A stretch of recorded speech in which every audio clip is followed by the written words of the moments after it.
Hello everyone. Back again with film recaps. In this video, I'm going to recap one of the horror suspense films from 2025, titled Mother of Flies. Before we get to the storyline, I'd like to wish everyone a happy and great day. Without further ado, let's get straight to the storyline. The movie opens with a naked, blood-soaked woman making love with corpses, while talking about the beauty of death. The scene cuts to a cabin, which is swarmed with flies, and littered with dead animals. We then see the same woman from earlier, but she is now much older, and her name is Solveig. It appears she is a witch in the midst of a ritual. Elsewhere, we see a girl named Mickey playing the piano, and savoring the final moments of her time at college before summer vacation begins. She chats with a worried friend who asks if it's back, but Mickey quickly dismisses the concern, and insists she's perfectly fine. Afterward, the two promise to see each other again in a couple of months, and say their goodbyes. Moments later, Mickey is picked up by her father, Jake, and the two drive off toward an unknown destination. Jake asks her what her friends think about what they're planning to do, but Mickey admits she hasn't told them anything. The scene then returns to Solveig, who is wandering through the woods. She comes across a dead deer, whose carcass is crawling with flies, so she approaches the animal and begins chanting something. In another scene, Mickey and Jake arrive at a roadside diner, where he asks her how she found the woman they're going to meet. But a visibly nervous Mickey says the woman reached out to her, and doesn't reveal anything beyond that. That night, the father and daughter stay at a motel, where they reminisce about Mickey's late mother, and become emotional. Elsewhere in the forest, Solveig is seen standing motionless, right when dozens of flies begin to pour from her mouth. Meanwhile, in the motel, Mickey jolts awake to see a bizarre piece of flesh smeared across the wall, only for it to vanish in a matter of seconds. The next morning, the father and daughter continue their journey into a remote area. On the way, Jake stops the car, and asks his daughter if she is sure about this. The girl says yes, and admits that it may sound like a scam, but she is willing to give it a shot. Jake worries about how they're going to pay this mysterious woman, and Mickey says they don't have to, because it's all for free. Jake is deeply unsettled by this and says that nothing in life is free, so they must be very careful. After a while, the two finally arrive in front of an old cabin that looks like a treehouse, where there is a large pile of stones nearby. They approach the cabin, where they are greeted by none other than Solveig, who welcomes them.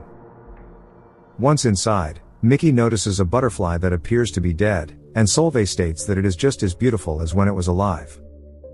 She then takes Mickey to her room, where there is a bed made entirely of moss, but Mickey seems excited by it. Solveig then takes Jake to his room, which is also equally bizarre. Jake also informs Solveig that he's just here to support his daughter, and to pretend that everything will somehow work out. But Solveig reminds him that death is already growing inside Mickey, and has given her meaning of life, while it has stripped Jake of his faith. The scene then cuts to a flashback, where we see a villager woman approaching Solveig and desperately asking for her help with a pregnant woman. It turns out the child was stillborn, and the villagers sought Solveig's help even though they hated and feared her. Using a small twig, Solveig cut into the woman's stomach, and pulled out the lifeless child. The mother survived, and Solveig held the dead baby with an unsettling smile. This left a villager woman deeply disturbed, so she quickly snatched the tiny corpse away from the witch. In the present, we see Solveig leading Mickey into the woods, and asking the young woman when she was first diagnosed with cancer. Mickey explains that she was just 15, and the doctors told her that her chances of surviving were 50-50. She eventually recovered, but the cancerous tumor has returned, and now the doctors have given her only 6 months to live, which is why she has come to seek Solveig's help. Later, the witch brings Mickey in front of an ancient tree, with Jake following at a distance. Solveig places her hand near Mickey's belly, and senses that she cannot become a mother, as her uterus has been removed. But she comforts the girl, saying that even though it is fruitless, a tree is still a tree. She then places a ring on Mickey's finger as a symbol of union, explaining that the two circles represent life and death. Next, Solveig raises her hands, and begins chanting something, before suddenly stopping, and walking away. Witnessing this, Jake is deeply unnerved and suggests to his daughter that they should leave and find a good doctor for her condition. But Mickey refuses and places her full trust in the witch, who has promised she can cure her in just 3 days.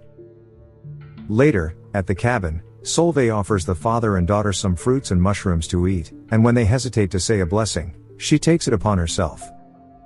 She begins chanting a prayer while piercing her finger with the twig, letting blood drip freely. When she finishes, Jake says, "Amen," which panics Solveig, so she demands that he undo what he said and spit the word onto the floor. A confused Jake does as he's told, after which he reluctantly eats the food. Suddenly, Solveig grabs a dead butterfly and eats it, shocking both Jake and Mickey. She then places her bloody hand in Mickey's, and asks both father and daughter to close their eyes. But during this time, Mickey sees a terrifying vision in which Solveig's hands transform into the wrinkled hands of an old woman. Sometime later, Solveig is seen in the forest performing a ritual over a dead animal.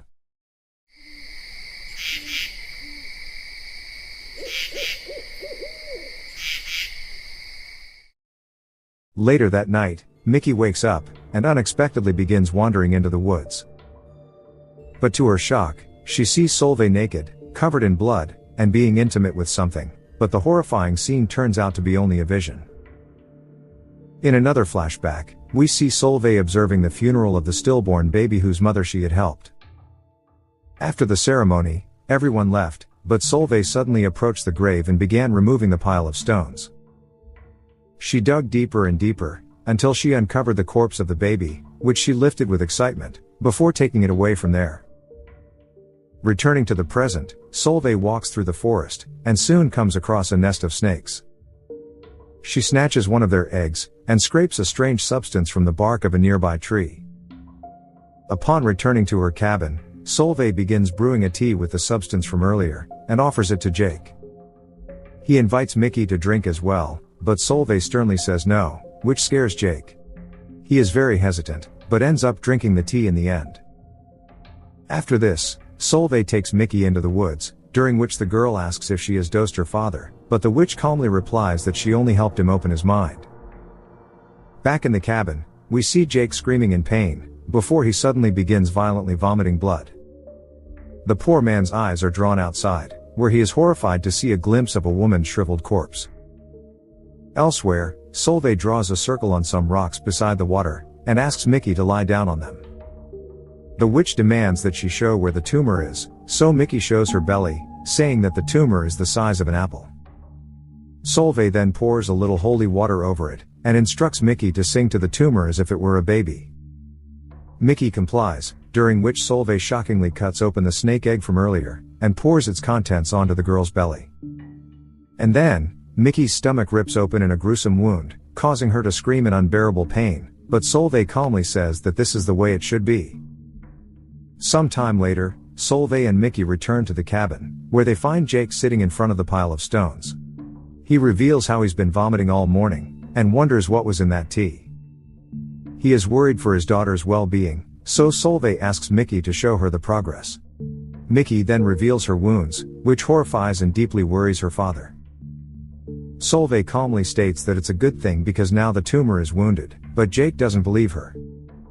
And so, Solveig insists that this is not so different from when they put Mickey through radiation and chemotherapy, which burned her from the inside.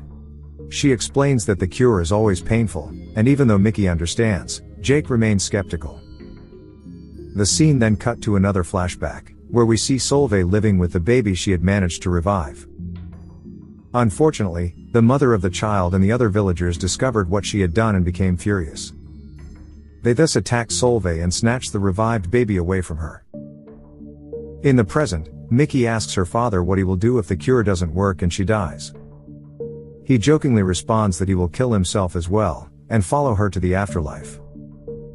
Elsewhere, we see Solveig wearing a strange mask and crushing a bone in her hands, until it turns into maggots.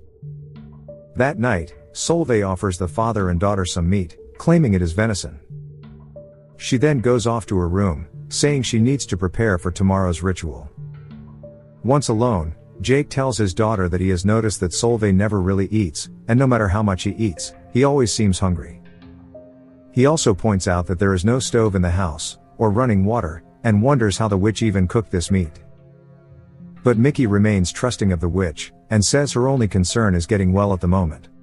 She also shockingly reveals that Solveig reached out to her in a dream, and that is how she knew about this place. That night, Jake wakes up hearing strange noises outside, and when he checks, he finds a drunken couple throwing rocks at the tall pile of stones. Jake asks them to leave, but they tell him it's none of his business. When Jake warns them that it's disrespectful to Solveig, the couple suddenly becomes terrified for some reason, and drives away. The next morning, Solveig enters a cave in the forest, where she comes across a snake. She lies down beside it, and in a bizarre turn of events, the snake begins to slither into her mouth. Later, she takes Mickey somewhere, and the girl asks if her dad is coming. Solveig says he needs a moment alone, and we see a scene of Jake who seems entranced, with maggots writhing in his open mouth. Meanwhile, Solveig tells Mickey that today is the third and final day, but it's going to be a long one. Mickey asks if the rituals are working, and Solveig assures her that she will live to grow old, and eventually die. On the way, they also notice a deer that Solveig had revived days ago, and she smiles upon seeing it. Later, the two reach the entrance of the cave from before, when Mickey asks the witch why she is helping her. Solveig reveals that they both hurt each other, and cryptically says that Mickey's curse is her gift. Next, she asks Mickey to sit down, before inserting a twig into her ear, causing Mickey to fall into a trance. And then,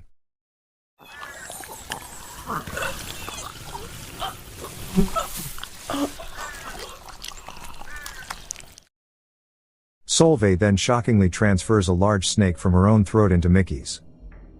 After some time, they return home, where Solveig goes to Jake's room and breaks him free from his trance. Later, Jake finds his daughter in a terrible and sick state, which worries him a lot.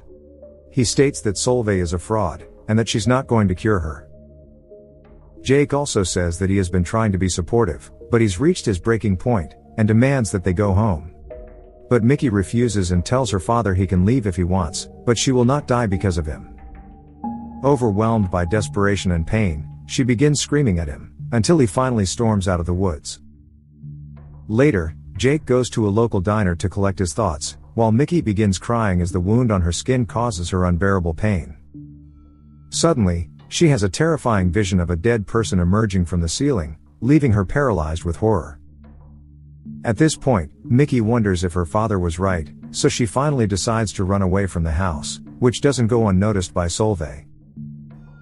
Elsewhere, Jake decides to stay at a local hotel, where he speaks with a receptionist, and reveals how he came to the town seeking a healer for his sick daughter.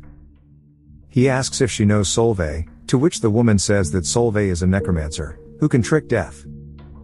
In a shocking twist, she reveals that a couple of 100 years ago, Solveig brought a stillborn baby back from the dead. But the villagers discovered this and burned the baby, assuming it to be evil. Afterward, they buried Solveig alive, and the poor woman screamed for her baby, while being trapped in the dirt. It turns out her grave is the same place as the piles of stones, where people throw rocks to prevent her from leaving. Upon hearing this, a horrified Jake asks who lives in that house in the woods, but the receptionist surprisingly reveals that there is no house in there. This fills Jake with panic and terror, and he quickly leaves to save his daughter. Elsewhere, we see Mickey running through the woods and trying to escape the witch, while Solveig hovers eerily above her. Not long after, Mickey notices strange faces forming in the trees, right when Solveig knocks her unconscious. Solveig then drags her and brings her to the piles of stones at her grave. Moments later, Mickey begins to wake up, and Solveig tells her how she suffered for centuries without love, buried in the dirt and constantly mocked by others. She explains that Mickey heard her screams from beneath the earth, which allowed the witch to finally rise again. Next, Solveig uses the twig to cut open Mickey's belly, while the poor girl struggles with unbearable pain. The witch then plunges her hand inside, and finally removes the cancerous tumor, as Mickey screams uncontrollably. In a shocking turn of events, Solveig uses her dark magic to transform the tumor into a lifeless baby, which fills her with overwhelming joy and excitement. She thanks Mickey for giving her this, while the poor girl passes out from blood loss. Sometime later, Jake finally returns to the house, and finds his bloody daughter passed out in front of the pile of stones. He quickly shakes her awake, but strangely, they notice that there is no wound on Mickey's bloodied body, leaving both of them stunned. We then see another flashback from many years ago, where a helpless Solveig is seen watching as the baby was burned alive by his mother. Solveig was then pelted with stones by the cruel villagers, who buried her alive. In the present, Mickey and Jake dig up Solveig's grave, where they are horrified to discover the skeleton of a woman cradling the skeleton of an infant.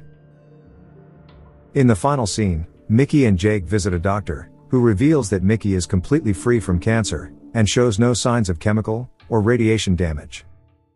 The doctor says he cannot believe the results, and offers to run more tests, but Mickey insists that no further tests are needed, as the movie comes to an end.